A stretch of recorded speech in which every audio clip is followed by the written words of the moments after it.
Olá, pessoal! Estamos juntos em mais um episódio de Teologia do Corpo Seed by Seed. A cada semana, uma sementinha de teologia do corpo na sua vida. Nós estamos seguindo essa jornada, esse itinerário com o Papa São João Paulo II nas catequeses sobre o amor humano. Nós passamos pelo primeiro ciclo, o princípio, o segundo ciclo, a redenção do coração, o terceiro ciclo, a ressurreição da carne, o quarto ciclo, que é sobre a continência ou o celibato para o reino de Deus, e agora nós já estamos no quinto ciclo, que não é por nada não, mas é o nosso favorito. Agora, não importa se você é casado ou não, porque esse ciclo, que é o ciclo do matrimônio, serve, na verdade, para qualquer pessoa, não importa o estado de vida. Por quê? Seja você vocacionado a se casar aqui na Terra, um homem, uma mulher, ou você vocacionado à vocação consagrada, ao celibato, todos nós nascemos para nos casar, uns com os outros, ou, no final das contas, todos nós com Deus. Então, esse é um capítulo fundamental para a gente entender como viver a nossa vida e como direcionar bem o nosso amor. Nós já começamos esse quinto ciclo falando, explicando, trazendo para vocês a exegese que São João Paulo II faz sobre o matrimônio, baseado principalmente, não só, mas principalmente, no capítulo 5 de Efésios, do versículo 24 até o finalzinho. Hoje nós queremos trazer um tema muito especial que tem tudo a ver com o sacramento do matrimônio. 2 em 1. Ou seja, nós vamos falar da unidade matrimonial, mas também como é que duas pessoas que são diferentes, que têm a sua identidade, as suas características, como elas podem ser verdadeiramente uma só carne. Então é exatamente sobre esse duplo caráter, digamos assim, do sacramento do matrimônio, essa capacidade de fazer de dois uma só carne sem deixar de ser dois, é que a gente vai tratar hoje a partir das catequeses de São João Paulo II. É verdade. A gente terminou o nosso último encontro falando daquela associação que o Papa São João Paulo II faz quando ele associa o homem e a mulher naquela unidade que os dois compõem, né? Formam uma só carne enquanto esposo e enquanto esposa. Hoje, a gente vai para uma segunda analogia, uma segunda comparação. O Papa São João Paulo II usa muito essa palavra analogia para fazer esse paralelo, na verdade, né? Ele coloca as duas realidades, uma ao lado da outra, e mostra como que uma complementa, ajuda a explicar a outra. E essa segunda comparação agora é aquela que também é retirada dessa passagem lá de Efésios, capítulo 5, né? Praticamente todo o capítulo 5, mas especificamente 21, versículo 21, 22, 24, né? Aí vai depender do ponto de foco que você quer dar. Mas ali o apóstolo Paulo fala sobre essa comparação do homem e da mulher, enquanto o homem sendo a cabeça e a mulher o corpo. Aqui, da mesma forma que a passagem de Efésios precisa ser explicada, porque fala da questão mulheres sede submissas, mulheres fiquem abaixo, como se isso fosse a realidade da proposta do apóstolo quando escreveu essa carta. Mas, na verdade, mostrando que essa unidade entre o homem e a mulher, enquanto cabeça e corpo, não é para que a cabeça seja mais importante, seja a que tome decisões, mas, na verdade, é para mostrar um completo. Quando o homem e a mulher, enquanto cabeça e corpo, se unem, há ali um compartilhamento, vamos assim dizer, de tudo aquilo que os dois pensam, porque é impossível o corpo pensar uma coisa e a mente e a cabeça daquele corpo pensar outra. Então, se a gente se aprofunda nessa análise, a gente consegue perceber que quando o apóstolo faz essa comparação, ele transforma essas duas realidades distintas com características distintas. A Tatiana mesmo acabou de falar. Nós dois, por exemplo, somos muito diferentes, mas muito diferentes. Personalidades, a forma de se comportar, a forma de como nós reagimos aos estímulos que nós temos, como que um descansa. Nós descansamos de forma diferente, vocês vejam, né? Para eu descansar, eu preciso sentar e descansar antes de dormir. A Tatiana já descansa indo dormir. Então vocês vejam como são coisas diferentes, mas porque nós somos diferentes. Mas essa união de corpo e de cabeça é para que aquilo que se passa na cabeça seja uma coisa só no que diz respeito aos dois. Ser uma única unidade, orgânica, inclusive. Exato, eu ia falar isso. Essa ideia de corpo e cabeça, o que é um corpo e uma cabeça? Um corpo e uma cabeça formam um ser, um organismo vivo, um organismo dinâmico, um organismo que funciona. Uma cabeça não vive sozinha e não vive por si só. Da mesma forma que um corpo sem a cabeça também não vive, é morto. Então, essa ideia de comparar o homem e a mulher, comparar o matrimônio como essa organicidade do corpo e da cabeça, é justamente para mostrar que, mesmo sendo diferentes, com características diferentes, a cabeça tem uma função, o corpo tem outra função, assim como cada membro do corpo também tem uma função, mas todos juntos, trabalhando em unidade, formam esse organismo. São diferentes, são duas realidades, digamos assim, distintas, mas os dois juntos é que formam um ser vivo integral. E até didaticamente, se a gente for pensar didaticamente, como que nós, o Papa São João Paulo II, né, faria essa analogia do corpo humano dividindo pelo meio, quer dizer, seria metade da cabeça, metade de um corpo para um lado. É como forma de você mostrar que são partes que, unidas, formam uma única realidade. E na história da salvação, a gente percebe que a separação do corpo da cabeça é muito significativo e mostra de fato uma ruptura. A gente pode lembrar da morte do próprio apóstolo Paulo. Como é que o apóstolo Paulo morreu? Decapitado.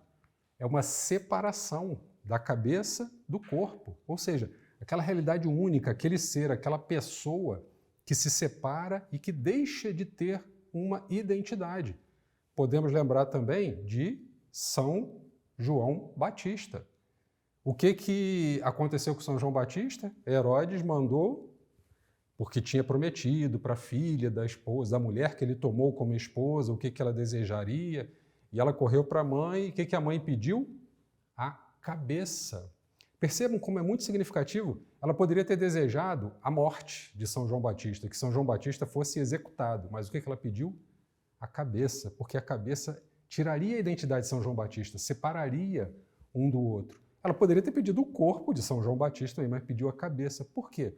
A cabeça onde está a parte nossa do intelecto, nosso cérebro. Então, quando se faz essa comparação, é importante de início a gente perceber que não está dizendo que o homem, quando ele é comparado à cabeça e a mulher ao corpo, que um é mais importante do que o outro. Cada um, tanto não é mais importante que eu quero ver a cabeça sendo mais importante, sobreviver sem o corpo, onde fica o coração, onde vai circular todo o sangue que vai fazer a cabeça funcionar. E tem mais uma coisa também, essa questão de São Paulo, né, na Epístola aos Efésios, colocar essa questão da cabeça e do corpo, nos recorda também de que não é uma questão meramente física, porque na cabeça, digamos assim, no cérebro, é onde está alojado, se é que nós podemos dizer assim, mas enfim, a nossa alma. Então isso mostra a unidade do próprio ser humano. Nós somos seres humanos porque nós somos essa junção, essa comunhão de corpo e de alma. E dentro da nossa alma, digamos assim, eu sei que é estranho falar porque a alma não é uma coisa assim física, como o corpo é, mas digamos assim, que dentro da nossa alma, São Tomás de Aquino diz isso, é onde reside o nosso espírito. Então, o material e o espiritual, eles formam no ser humano essa unidade. Então, dizer que nós somos cabeça e corpo significa também mostrar que, olha, a gente está pensando no todo, no integral. E aí, a gente pode começar a pensar fazendo uma análise bem profunda mesmo. a partir dessa analogia de cabeça e de corpo.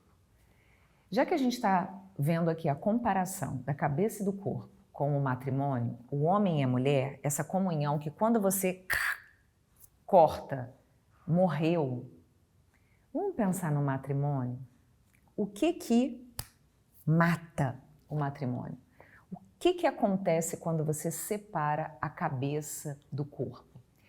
Muita gente tem dificuldade, e a gente até entende isso.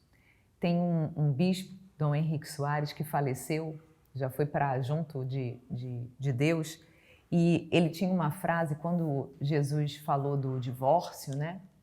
Que o homem que divorcia sua mulher e contrai outro matrimônio está em adultério contra a primeira. Dom Henrique Soares falava que se ele fosse discípulo de Jesus, se ele tivesse ouvindo isso, que ele ia chegar para Jesus e ia falar: homem, não mexe com isso não, homem, não fala isso não, deixa correr frouxo, deixa esse povo casar aí quantas vezes quiser, trocar de mulher, não mexe com isso não, que isso vai dar confusão. Mas Deus não pode negar-se a si mesmo, né?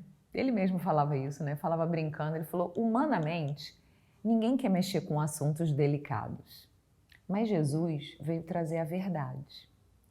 E São Paulo nos revela aqui de uma forma até simples para a gente entender, porque qualquer um consegue entender isso, que quando você quebra essa unidade, há uma morte da comunhão, dessa comunhão que foi sonhada e querida por Deus. Esse é o protótipo do sacramento do matrimônio. Então veja só como é uma coisa muito séria. Você que ainda não é casado e está pensando em casar, pensa bem, reza bem, mede bem, conversa bem com seu futuro marido, com a sua futura esposa. Veja só como isso é sério e é importante. E você que já é casado, veja só como é sério e como é importante você lutar de todas as formas para manter o seu matrimônio vivo, para manter esse organismo vivo. Quando alguém da nossa família está doente, a gente não faz de tudo para tentar salvar a vida dessa pessoa. O seu matrimônio é vivo. O que você pode fazer para salvar esse organismo vivo? E se você já passou pela morte desse organismo, se você está ouvindo a gente agora e você já foi casado, se divorciou, se você contraiu ou não união com uma nova pessoa, enfim, se você passou por essa dor da morte, da comunhão de amor, do sacramento do matrimônio, esse sacramento que foi sonhado por Deus, entrega essa dor para Deus, entrega para Ele. Pede para Ele em oração o que você pode fazer para tentar restituir essa unidade entre o homem e uma mulher que você prometeu um dia aos pés do altar, que representa, que é um sinal da sua unidade pessoal com o esposo divino que é Deus. Então eu acho que fica uma grande reflexão e uma reflexão profunda. O que você pode fazer, o que você está fazendo e o que você poderia ter feito e como você pode ofertar essa sua dor da morte, da quebra de comunhão desse organismo vivo que é o matrimônio. Como é que você pode ofertar isso para Deus em reparação? E já que a gente está falando em matrimônio, não podemos nos esquecer dos sacerdotes, dos consagrados, das irmãs, dos celibatários. E, novamente, quem chegou agora e está ouvindo isso, talvez esteja se perguntando: como assim falar de casamento, não podemos nos esquecer dos sacerdotes, dos consagrados, das irmãs? Porque eles também tomaram uma decisão de se casar ao optarem pela sua vocação, ao ouvirem o chamado de Deus, a compreenderem. A gente viu alguns encontros atrás, como o próprio São Paulo falava, né, que nem todos vão conseguir compreender, não, só a quem for dado realmente essa capacidade de poder, meu chamado é esse é o caminho para o qual Deus me chama, me convoca, quer que eu viva.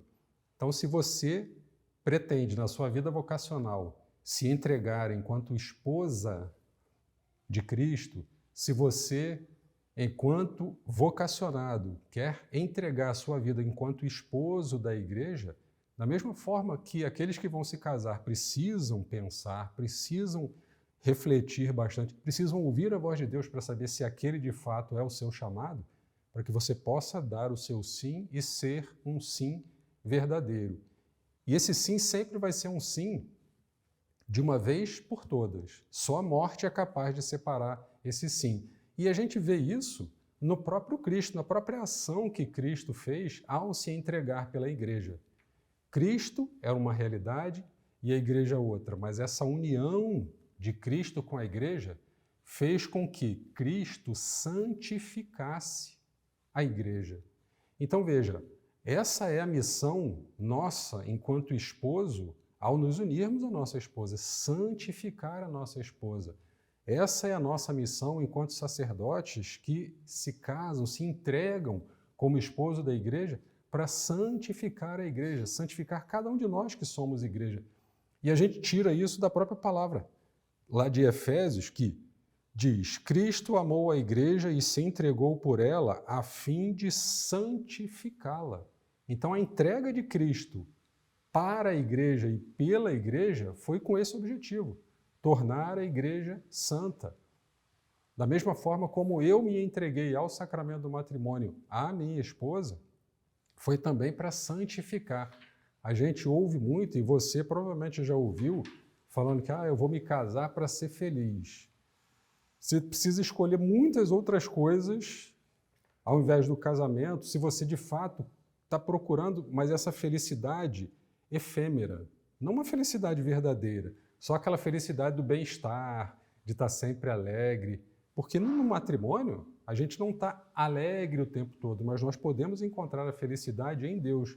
Mirando esse exemplo de Cristo, ao se entregar para a igreja, pela igreja, a fim de santificá-la, o que nós podemos fazer? E o que eu, enquanto marido, posso fazer para santificar a minha esposa? O que santifica? Sou eu que santifico? Quem santifica é o próprio Deus. Se a minha missão no matrimônio é santificar a minha esposa, eu preciso ter consciência de tudo aquilo que eu preciso e posso fazer para que Deus se aproxime dela, porque Ele é o único capaz de santificar a minha esposa. Eu não posso ser um obstáculo para que a santificação de Deus chegue até a minha esposa. Esse é o grande objetivo do matrimônio. E é claro que tudo aquilo que a gente fala aqui do esposo serve para a esposa também em relação ao marido. A gente está tomando a linha da palavra de Deus para que a gente consiga entender qual foi o caminho tomado por São Paulo, mas serve para a esposa também. E é bacana, em Efésios 5, do 25 ao 27, a gente vê ali essa analogia, esse paralelo, mais uma vez, que tem tudo a ver com essa questão do corpo, né? São Paulo usa uma imagem, digamos assim, uma imagem muito física. Ele diz assim: e vós, maridos, amai as vossas mulheres como Cristo amou a igreja e se entregou por ela, a fim de purificá-la com o banho da água e santificá-la pela palavra, para apresentar a si mesmo a igreja gloriosa, sem mancha, nem ruga ou coisa semelhante, mas santa e irrepreensível. Então veja só, a gente vê as palavras que São Paulo usa, o banho, a esposa sem mancha, sem ruga, né? Então, uma imagem bem física mesmo, né? Para seguir essa linha da analogia do corpo e da cabeça, que mesmo sendo diferentes, formam ainda assim essa unidade. São João Paulo II, ele usa um termo, ele fala que é a bissubjetividade. Ou seja, nós somos seres únicos, cada um de nós, e mesmo homens e mulheres são muito diferentes, além da própria personalidade de cada um, a história de vida de cada um, cada ser humano é irrepetível e é único, mas, ao mesmo tempo que existe essa subjetividade, no matrimônio existe a bissubjetividade. A gente é a gente se torna sem deixar de ser dois. E é interessante quando o Papa São João Paulo II faz o comentário especificamente sobre essa passagem que a Tatiana acabou de ler, ele chama a atenção para essas duas características físicas. Quando ele diz que o objetivo é deixar a sua esposa sem mancha, é deixar ela limpa, purificada, sem nenhum pecado e sem ruga. Quem tem ruga?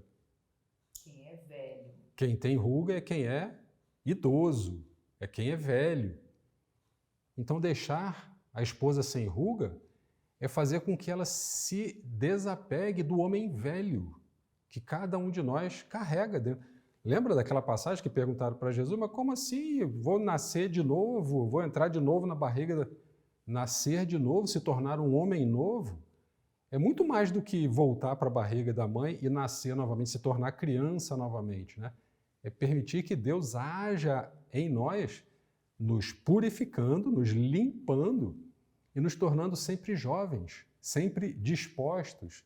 Por mais que a idade biológica e a idade física esteja avançada, e a gente com certeza já viu muitos exemplos de pessoas jovens em idade, com 18, com 20 anos, que parecem verdadeiros velhos, aquelas pessoas desanimadas, sem vontade de viver, sem vontade de fazer as coisas, e o contrário também.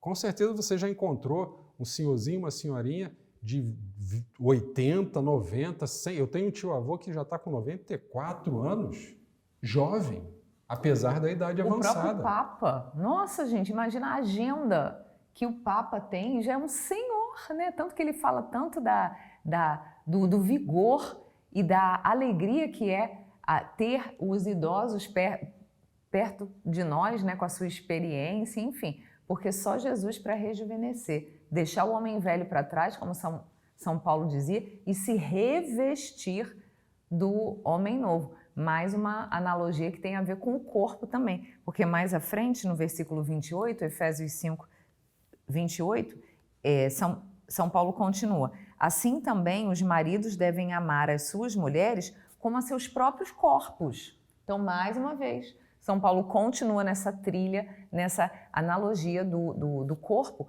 por achar que é fácil, né? Assim como a gente cuida do nosso próprio corpo, assim como a gente se preocupa com a nossa saúde, assim como a gente quer estar bem disposto, comer bem, fazer uma atividade física, se expor ao sol, para ganhar aquele novo ânimo, enfim, da mesma forma também o marido deve cuidar da esposa, que é o seu próprio corpo.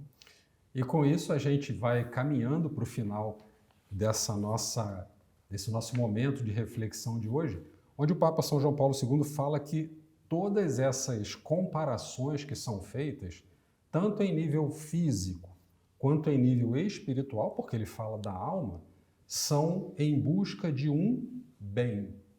Tudo isso é medido pelo bem que é trazido para aquela realidade. Qual foi o bem que Cristo trouxe para a igreja ao se entregar por ela? Qual é o bem que eu consigo, enquanto esposo, que eu consigo, enquanto esposa, trazer para o meu matrimônio para que ele de fato seja algo que frutifique na presença de Deus, não separado de Deus. Então, esse bem, e é uma unidade, o Papa São João Paulo II fala também dos atributos físicos que remetem a realidades morais, a realidades espirituais e a realidades sobrenaturais. Porque se a gente for pensar fisicamente, e por isso o Papa São João Paulo II fala desses atributos, fisicamente, por mais que o esposo e a esposa se unam, eles não são capazes de se tornar uma única matéria, fisicamente. Mas espiritualmente, eles conseguem se tornar uma única realidade inseparável.